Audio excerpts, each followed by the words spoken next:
प्रभु आप लोगों के साथ हो और आपके साथ भी। संत मार्कुस के अनुसार पवित्र सुसमाचार। प्रभु की जय। इसके बाद ईसा ने उनसे कहा, संसार के कोने कोने में जाकर सारे सृष्टि को सुसमाचार सुनाओ।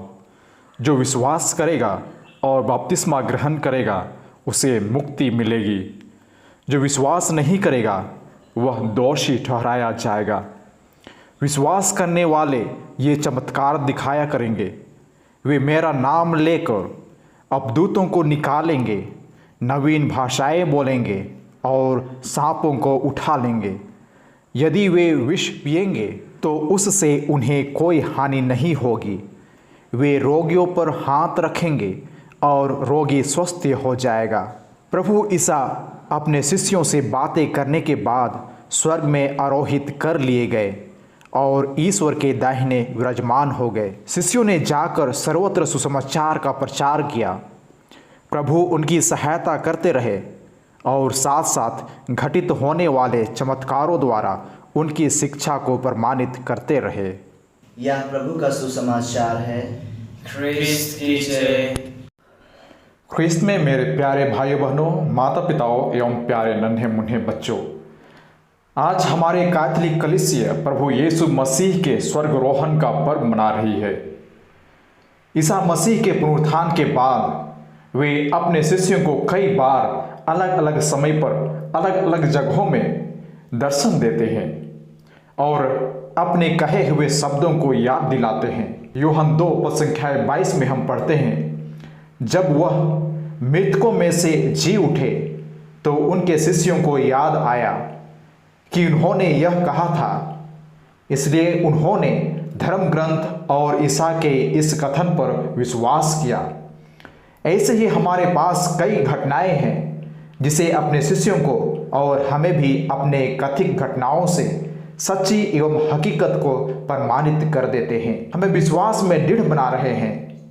आज के पहले पाठ में हम यीशु के क्रूस मरण से लेकर अब तक या स्वर्गरोहण तक का पूर्ण संक्षिप्त घटना को प्रस्तुत किया गया है और दूसरे पाठ में हम पढ़ते हैं इफिसियों के नाम संत पौलुस का पत्र अध्याय 4 पद संख्याएं 1 से 13 में, जो प्रभु के कारण कैदी में है या कष्ट सह रहे हैं तो आप रूढ़ता ना दिखाएं बल्कि पूर्ण रूप से विनम्र, सौम्य तथा सहनशील बने। प्रेम से एक दूसरे को सहन करें जिससे हमें प्रतिज्ञा देश प्राप्त हो। मैथ्यू अध्याय 5 पद संख्या 3। हम सब परमेश्वर के नाम पर एक ही शरीर है, एक ही आत्मा और एक ही आशा से बुलाए गए हैं।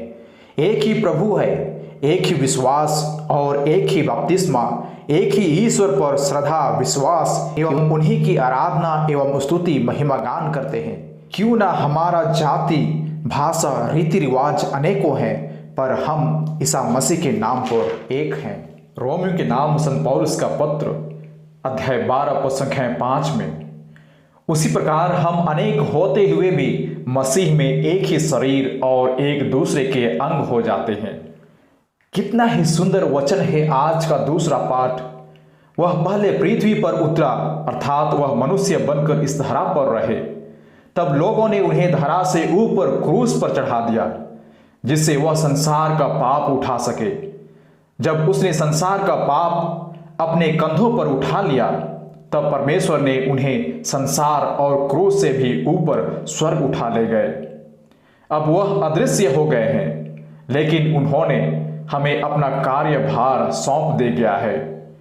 कुछ लोगों को प्रेरित, कुछ लोगों को नबी, कुछ को सुसमाचार प्रचारक और कुछ को चरवाहे और कुछ को सेवा कार्य के लिए संतों को नियुक्त किया है।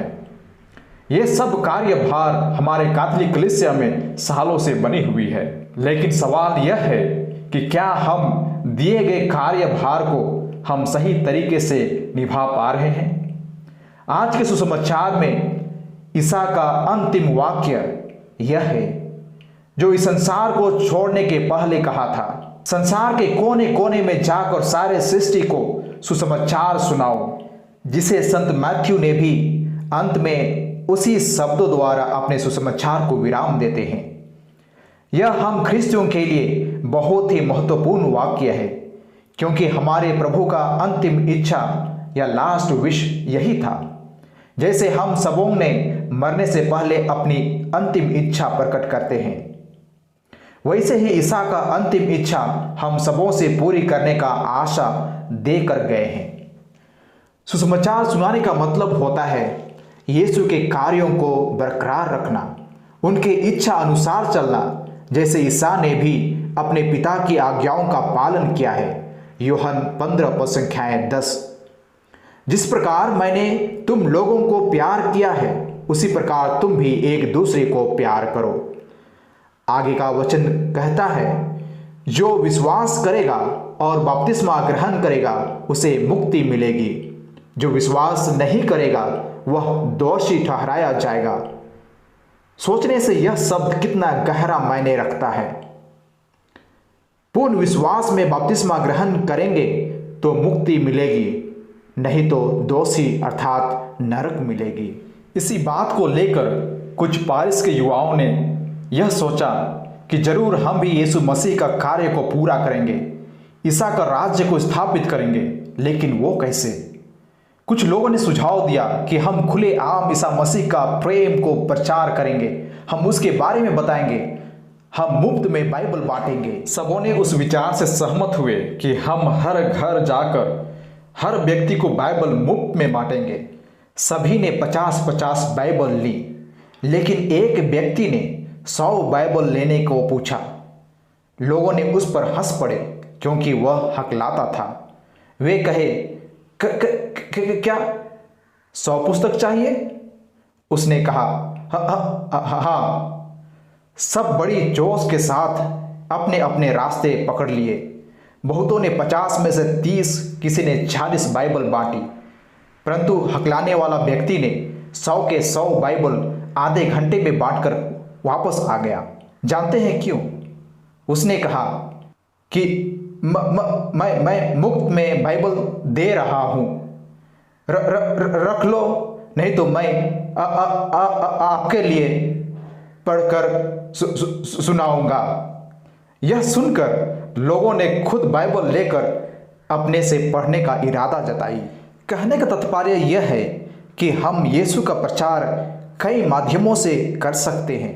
हम अपने जीवन में कुछ ठोस कदम उठाकर अपने जीवन के सच्चे नमूनों से लोगों को मसीही प्रेम के बारे में बता सकते हैं। मैथ्यू अध्याय 5 पद संख्या 44 में हम पढ़ते हैं, अपने शत्रुओं से प्रेम करो और जो तुम पर अत्याचार करते हैं उनके लिए प्रार्थना करो। हम नम्र भाव से लोगों के साथ व्यवहार करें, जिससे लोग हमें देखकर ख्रीस्त की ज्योति पर चल सके। मैथ्यू अध्याय 5 पद संख्या 16। उसी प्रकार तुम्हारी ज्योति मनुष्यों के सामने चमकती रहे, जिससे वे तुम्हारे भले कर्मों को देखकर तुम्हारे स्वर्गीय पिता की महिमा करेंगे। आइए आज हम सभी यह कृपा मांगे कि प्रभु हमें सच्चे ख्रीस्तीय जीवन जीने के लिए कृपा दे। मेरे जीवन से दूसरों को नई रोशनी मिले, पापियों के जीवन में एक आशा का, ख्रीस्तीय विश्वास का चिराग जले। आइए हम सब यह कृपा हमारे पिता ईश्वर से मांगे, पिता और पुत्र और पवित्र आत्मा के नाम पर। आमीन।